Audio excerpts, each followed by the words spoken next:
I'm Shivani Gupta and welcome to the AskShivani podcast. I believe that one of the best presents that you can give yourself is time to be able to sit down and ask yourself some questions. I believe that the quality of the questions that you ask yourself will determine the quality of your life.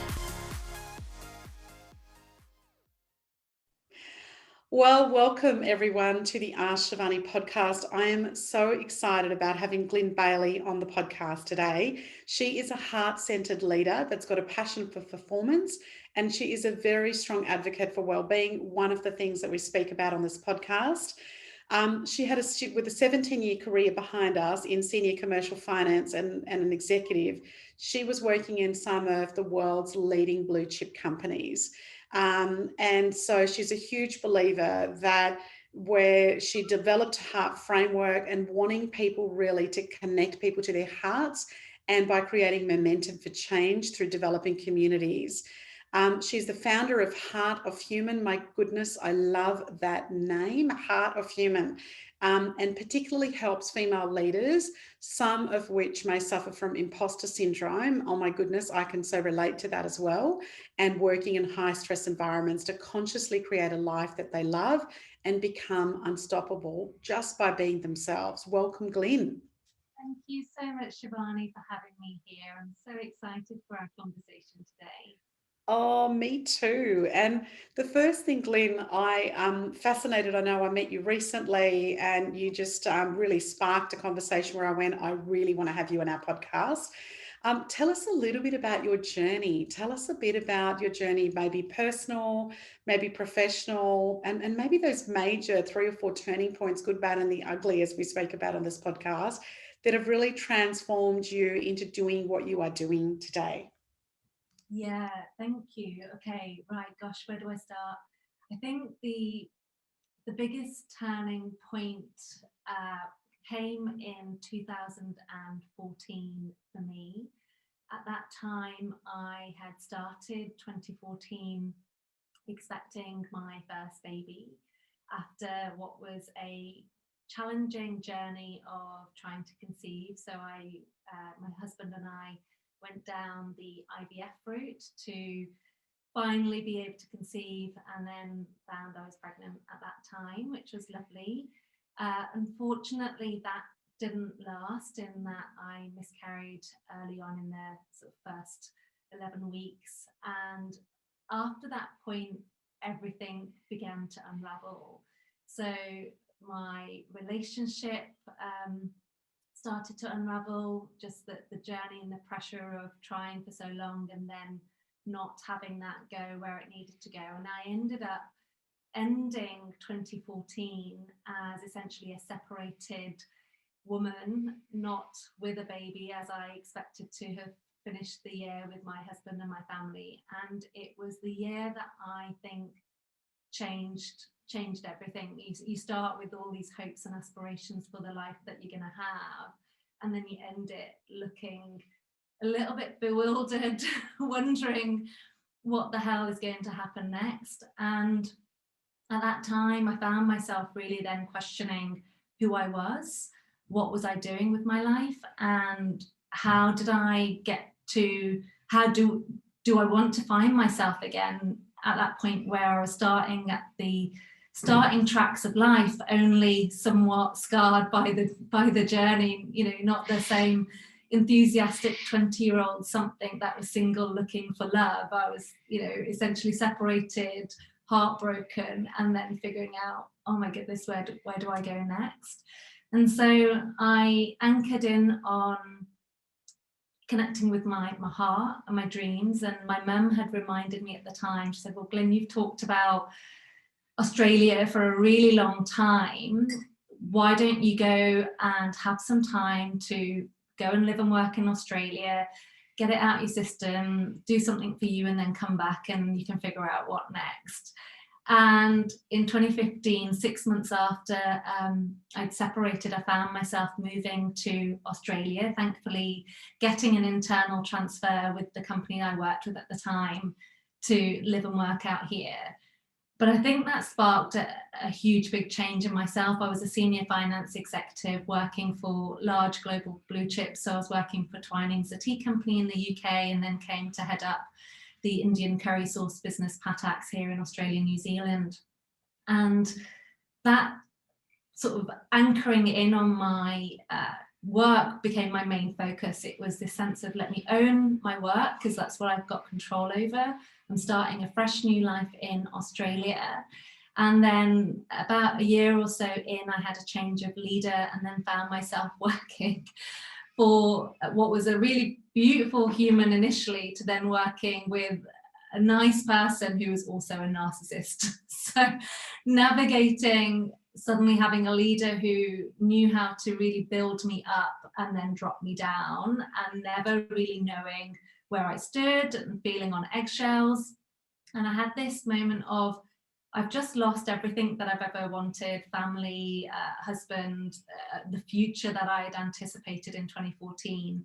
I'm rebuilding my life here in Australia. I've given myself focus to create my attention and energy on work. And now I felt like, you're taking that away from me. You're taking the one thing that I'm holding my identity to in work away. And I think with having that stripped away, or at least it felt like it was being stripped away, I made a decision that I didn't want to be at the mercy of poor leadership ever again. And I've had experiences of great leadership in my corporate career and not so great leadership, whether it be bullying or micromanaging, or in this case, narcissism. And I just thought, I don't want this. And I've spent an eternity giving all of myself to my corporate identity and have lost who I am in the journey. And then I took the bold move in 2018 to leave my corporate career, leave everything I knew in finance, and start a new path around Heart of Human, focusing on myself initially around, my own self-leadership. What was my journey to finding my heart, and how did I heal from my heartbreak? How did I heal myself from feeling lost and unseen and unheard into who I am? And then thought, right, if I'm doing this for myself, how do I help other women do the same too? And thus Heart of Human was born. I executive coach one-to-one, and then started doing group leadership programs, taking women on a journey. And then when COVID hit, I transitioned that business. Instead of being live programs over several months, it ended up being a 8-week program virtually, and that's what I'm working on now. I also am a negotiation consultant, so I leverage my finance experience and my coaching experience and my understanding of human behavior and psychology, and I apply that in a negotiation consulting environment as well. So training people on how to deliver commercial negotiations and understand how they work. So quite a broad background. I hope that's given you a bit of a flavour for my journey so far. That is amazing. And, also as I was listening to you there, Glyn, to really look at that, we thought we were going to go from 2 to 3, but you've gone from 2 to 1, or potentially 3 to 1. And so my next other question was really around, challenges, which you've spoken about many, working for a narcissist, moving countries, even though that was one of your dreams to do that. But, there's a challenge in itself to be able to move countries and do all of that. And so do you have a process or a system or a philosophy, when you've got challenges that come your way, is there a way that you go about dealing with them that I'm always fascinated by? So tell me about how you go about, whether it be small, medium or large, that sort of comes your way. How do you process it? How do you deal with it? That's a great question. What I learned through my journey, and I guess just to give context, is I'm a big believer that you can only take people as far as you've been able to go yourself. So if you're going to be a guide for others, you have to be willing to travel further so that you can bring people on that journey. I'm not someone who likes to teach people theory that I haven't experienced through a sense of knowing, because I genuinely believe there's a big difference between knowledge and knowing, and this sense that in order for me to know, I've really got to be able to embody my work. So my framework for surviving and understanding myself came through my heartbreak with my husband. And when I reflected back on the journey as to how did I go from that horrific year of having all of this high of this future that I was going to have, and it ending, into picking myself up, moving countries, in my mid-30s, starting all over again, and then having the courage to leave my corporate career. And it came to really me following my heart. And when I thought about what does that actually mean, and this was discovered through, it happened just by chance, because I was enrolled in a professional speaking program for 12 months, and I was just undertaking this course to help me communicate better in corporates and just have a hobby outside of work for me to unpack, an interest of mine. And through that program, actually, the concept was the greatest story you can tell is your own. And therefore, how can you teach people through sharing your own story and understanding your story? And mine came from understanding my heart and how to follow it. And my steps, when I looked back at how I recovered from my heartbreak, and then how I've picked myself up from every single challenge that I've had, it's been these 5 steps. And then it's called the H.E.A.R.T self-leadership framework, the methodology. And H.E.A.R.T is an acronym for hope, energy, action, resilience, and trust. And if I look at those 5 steps and look at how I've used them, when my marriage ended, or when I was facing an environment at work that was toxic, hope was what I had to anchor in on. Like my GPS, with a car journey, you're programming your GPS and you need to know where you're going. That was hope for me. It was my programming of my GPS into what is the future that I actually want, what am I hoping for, and what do I know about where I'm going, that I can just allow myself to anchor in on that future, so then I can then start to figure out the pathways I've got to take, the route that I've got to map, and what different opportunities I have to realize that hope. And it's a deep ingrained experience, because if you don't have hope, and most humans do, because if we didn't have hope, we'd feel despair pretty much all the time. So it's this sense of going, I'm anchoring in on my hope that tomorrow has got to be better than today. The second element of it was energy, because you can decide you want to go somewhere, you can decide the future, you can decide your map, but unless you've got a full tank ready to support you to take that journey, you're not going to get very far with an empty one. And so the energy part was all about, how am I building my emotional energy up? How am I building my mental, my physical, my spiritual energy reserve, so that I could start to have enough fuel within me to be able to take this journey. And then the action step is all about really pressing the accelerator, releasing the brakes, and moving forward. Because, as I said at the beginning, our knowledge, our knowing only really comes through doing, and you have to be willing to take the journey. So if I'd said to you, Shivani, I was like, right, you've got the hope, you've got your map, and you've got a full fuel tank ready to take the journey, you would have no idea what the experience of going from A to B would actually feel like, unless you were actually on the path moving forward. So the action step is all about, how do I release and surrender the stuff that's not serving me, the brakes that I put in my own way, and how do I more actively access my accelerators so that I can move forward even when I feel inertia and when I feel fear. And so action for me was moving to Australia, it was taking the step, it was leaving my corporate career and throwing myself into that uncertainty, because I just knew if I was in that space, I'd have to figure out what next, rather than live in this world of theory and what if. And then the R is resilience, because as with every journey, we hit roadblocks, there's obstacles, there's dead ends, and sometimes you have to turn around and reroute and re-navigate. And the resilience is about that recognition that we're going to hit difficult times, but you have to be willing to learn, step up, recover from all of those challenges and still move yourself forward. So whilst Australia happened and it was great, you know, starting your life over, building friendships again when you're in your mid-30s and all of your friends have been cemented from my early 20s was a huge challenge. And then starting the business after a successful corporate career where I've had structure and systems and processes, and suddenly I'm a one-man band trying to do everything myself was a massive learning journey and incredibly challenging. And then the final part is trust. And back to, I guess, the analogy of sort of taking a journey in the car, it's the equivalent of when you're driving at night, you only have a short amount of the path that's lit up in front of you with the headlights.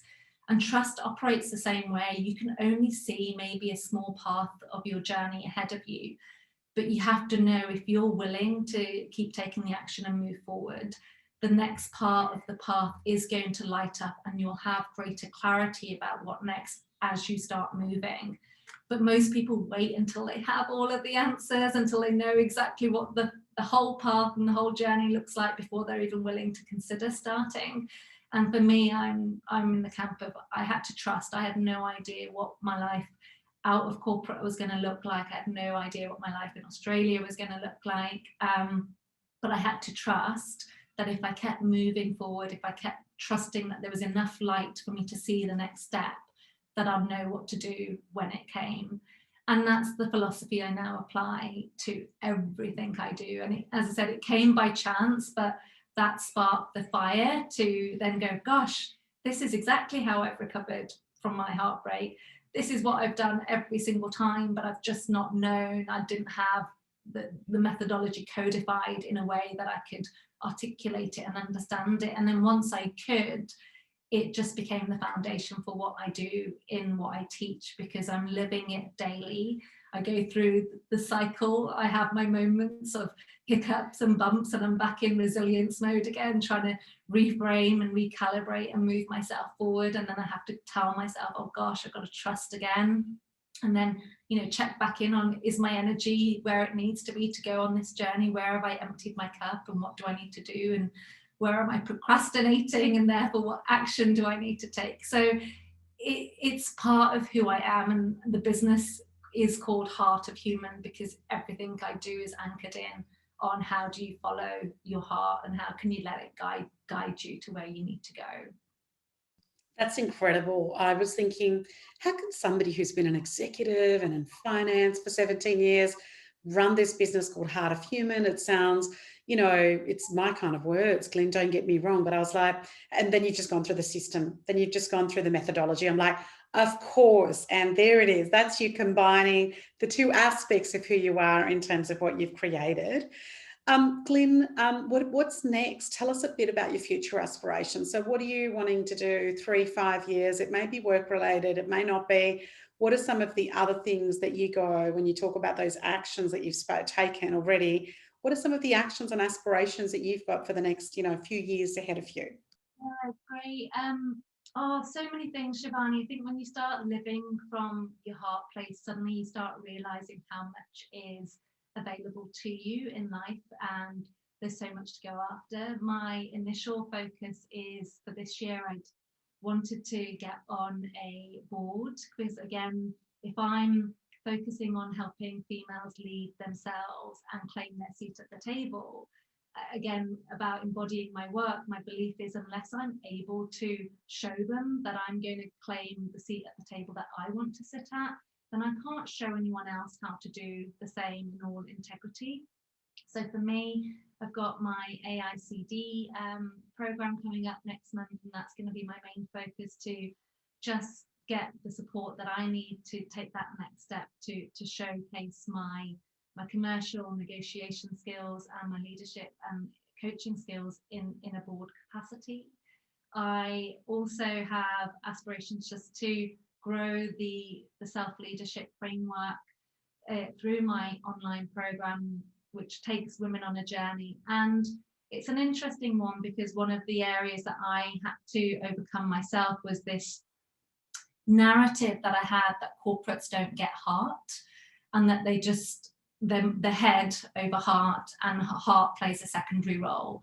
And I would love to see that narrative in my own mind be blown out of the water, and then for that to translate into more corporate female leaders recognizing that they can bring their heart to the table, and because they've brought their heart to the table, corporates live a better ecosystem in their culture and their people, because more women have been able to step into owning the truth of who they are, rather than this projected persona of who we think we should be and how we have to hide ourselves behind various masks to be seen as credible, or all of that conditioning that we're conditioned by culture. So that's a huge aspiration of mine. And probably the last one on a personal level is I still haven't yet, I'm 41, I still haven't yet let go of the idea of being a mum. And I don't know in what capacity that's going to happen. I've got a fur baby at the moment, and I've also considered, do I go down the route of being a solo mum and going down the IVF, doing it myself, or do I just leave it in the hands of fate? I have no idea. But all I know is that when it comes to our dreams and aspirations, that I'm not closing any doors, and that I want to be able to explore what it means to be an unstoppable heart-led woman without any of the conditioning that society would tell us is the way to do it or not. So I'm wanting to break my own construct of what convention is and accept and embrace a life that fills me up from the inside. That is so beautiful. We almost need a couple of hours, Glin, just to talk about that. Do you have leadership philosophies that you kind of live by, that abide by, that guide you in terms of, sometimes people it's books, sometimes it's people, but sometimes it's just a philosophy. So, and sometimes it's quotes. So do you have one, Glin, or a couple of them that you really try and kind of live by? Yeah, I think there's two that come to mind. One is live your truth, because we spend a lot of time trying to live a life that actually isn't our truth, but the truth of who we think other people need us to be. And then the second one I really lean on is change leadership always begins with self-leadership. And we do a lot in corporates and in business environments around leadership, and even in our family and home lives. And we're expecting change to happen, and usually that change expectation is outside of us. Whereas I look at it and go, well, if you change through your own self-leadership, the world around you changes by default, because you're a different person and you're seeing things differently and you're carrying yourself differently, and what the things that used to bother you before have no effect on you now, because you've learned how to condition yourself to be in charge in any circumstance, regardless of the culture or the conditions or the environment. And when you have that level of self-mastery, I just think the world opens up so much more opportunity for you to create change and impact. So yeah, they're probably my go-to ones for myself. And Glin, I know we spoke a bit about that in your intro as I introduced you to our guests and listeners. I just wanted to know about your well-being. Do you have things you do daily or weekly or yearly? What sort of wellness rituals or practices do you have that kind of keep you heart-centered as well? I think that's the key thing. It's keeping connected to my heart. I notice that I feel at my worst, and especially with the last 18 months of a global pandemic, when I'm in my mind and when I'm in my head. So for me, my daily rituals include, how do I get myself back to my heart? And I do that through mindfulness practices. So whether that's walking on the beach, taking my puppy for a walk, and really connecting into what I'm feeling in my body. I do that through meditation, because I find meditation helps stop the thoughts going. But the reason why I don't solely rely on meditation is meditation's great to stop the thoughts, but once you're out of it, if you've left your energy in a not so great place, you might have stopped it for a little while, but you pick up the same energy afterwards. So what I try to do is to go, if I can change my feelings first, go into a state where I'm just choosing each day, what could be a better feeling thought than the one I've got now?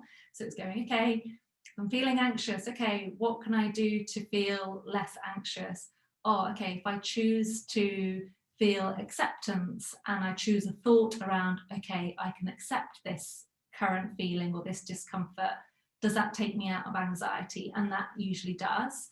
And then once I've got myself into that space, I can meditate on clearing my mind and stilling it, but knowing I've already calibrated my energy to a different level. So it's very, very body related, it's very heart related. And I would say my biggest focus is always, if you can change your feelings first, then your thoughts will start shifting naturally themselves. Whereas most of us try and change our thoughts, but there's a billion different directions thoughts can take. But the scale to calibrate your emotions is actually quite linear, and it's a lot easier to step up a scale in emotions than it is to change your thinking, because there's just too many different avenues your thoughts can take.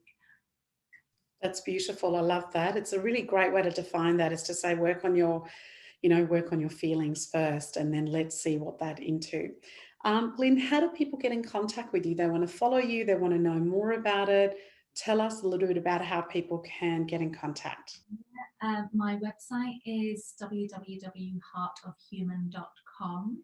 I'm also Glin Bayley on LinkedIn, and I've got Heart of Human Official on Instagram. So there's my main three channels, and I do a regular podcast called Unstoppable Woman with Glin Bayley. So anyone that wants to tune in and hear more about the kind of stories I share a lot of my own journey, and then interview others to share theirs on my podcast. So it's just an opportunity to dive in and get the opportunity to see how other people are living their truth, so that you can choose what would be your truth and live from that place. That's beautiful, Glyn. It has been such a pleasure having you. Thank you. You're most welcome. Thank you so much, Shivani. It's been a real joy, and thank you for holding space for me to share.